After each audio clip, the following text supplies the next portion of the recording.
All right, joining me now is one of the authors of that bill, Congressman Raja Krishnamoorthi. Congressman, thank you so much for being here. Thank you, Casey.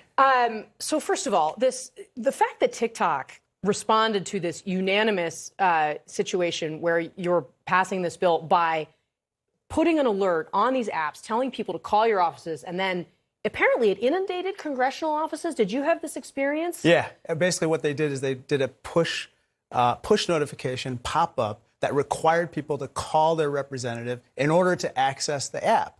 But what ended up happening is that minor children ended up flooding offices with these calls, and they called the offices and said stuff like, "What is Congress? What's a congressman? Can I have my TikTok back?" One person called one legislator and impersonated his son.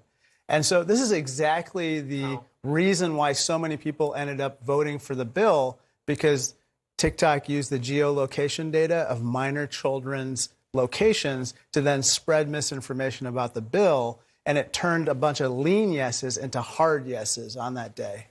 That is, I mean, it seems to really refute, I mean, the argument that they've been trying to make is that they're not going to use the app to generate political action inside the United States. I mean, this seems like an explicit contradiction. Oh, 100%. This is exactly why people were so upset that day. It's wild. So can you explain exactly how this would impact TikTok? It's not a straight-out ban. No, it's not a ban. It's basically two things. One, it's not a ban, it's a choice. And it's not about TikTok, it's about ByteDance, whether ByteDance will basically sell off TikTok. This is not without precedent either. One app called Grindr, which is a popular LGBTQ app, was owned by a Chinese company. But once the U.S. government realized that the Chinese Communist Party had access to sensitive data about military and government officials, they forced the sale of that app. It sold quickly, and there was no incident for the users. I expect the same thing to happen with regard to TikTok.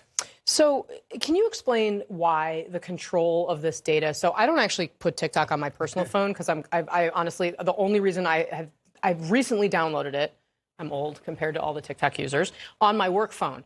But there are concerns about what information's on this device, that if I download TikTok onto this device, I am giving to, at the moment, Chinese authorities. Can you explain what more we know about this? Sure. Well, first of all, your location would be known. Secondly, any personal identifiable information, any messages, any sensitive data that you entrust to the apps on your phone that TikTok could get access to. We know that they have nefariously used some of this data in the past.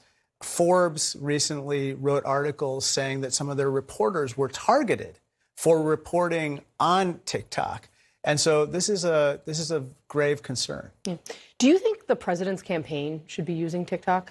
Well, I don't want to instruct the president on how to campaign. I don't have TikTok on my personal phone. It's banned from government devices.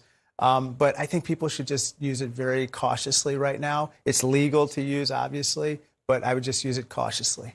Is any political campaign taking a risk if they are putting the app on phones that also include other campaign data?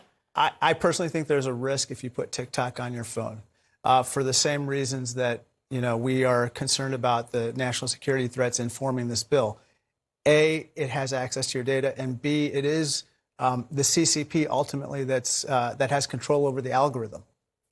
So what is the future here for this bill? I mean, we heard Senator Graham express, some sort of concern about it. It's come from some other corners as well. I mean, do you think that this ultimately is going to become law? I think so, but I think it's going to require, obviously, our House passage, working with the Senate. The president has already said that they're going to sign this if it passes Congress. So we've worked extensively with the White House and with Republicans to fashion a compromise bill.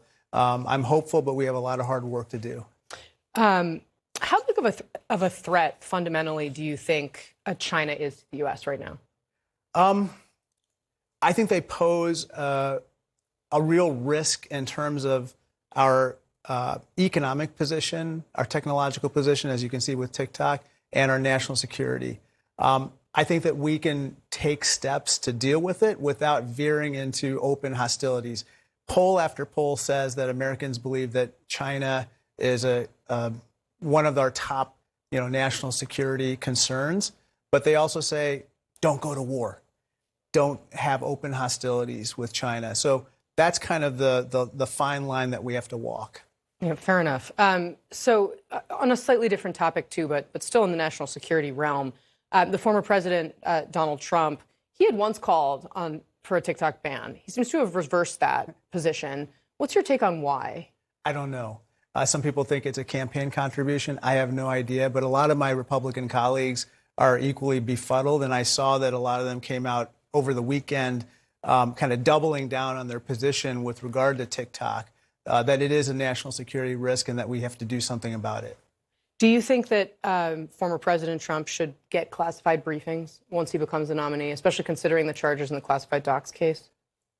I think that is the tradition. I think it makes sense. Obviously, you have to take certain precautions. I always think that with regard to national security information, it should be done in a SCIF. You should show somebody in a secure, compartmentalized facility, show them the documents in that facility, take the documents back at the end of their perusal of those documents. It's the same way that we, members of Congress, handle them. Mm-hmm. And you don't hear about too many of these issues with members of Congress walking out of the SCIF with classified documents. All right. Congressman, you're going to stick around and join us a little bit later in the show as we continue our conversation. Thank you very much for being here this morning. I really appreciate it. All right.